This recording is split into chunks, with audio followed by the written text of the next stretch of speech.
c'est le progrès qui conduit progressivement à éliminer cette catégorie de gens. Le progrès et la réglementation, mais si vous n'avez pas assez de lieux où les gens peuvent acheter les mêmes produits, c'est un peu illusoire de vouloir bannir.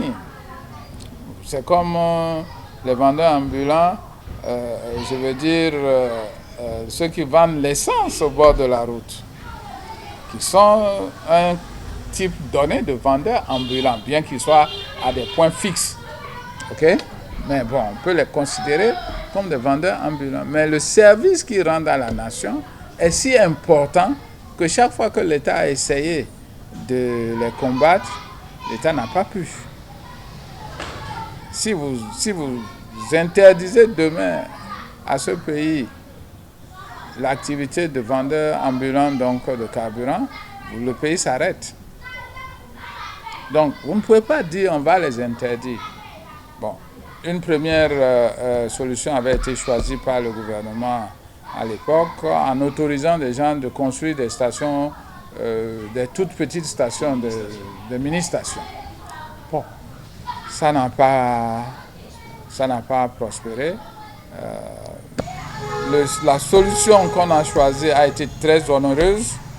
Pour construire une station, c'était trop cher.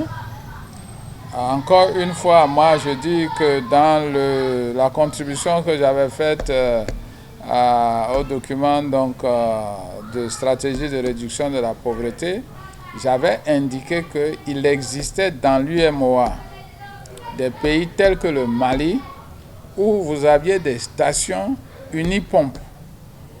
Et les pompes en question, c'était des pompes JAPI. Ce qu'on appelle les pompes JAPI, c'est-à-dire les pompes qu'on manipule à la main. Et il y a une seule pompe dans la station. Je crois que c'est déjà un progrès si on peut amener les gens à avoir un lieu fixe avec des pompes de cette nature-là, y compris si les pompes sont fixées à des tonneaux. Ok? Montés sur des tonneaux ou bien des caisses fabriquées localement. Telles qu'avec 1 million ou 2 millions maximum, l'individu peut l'avoir.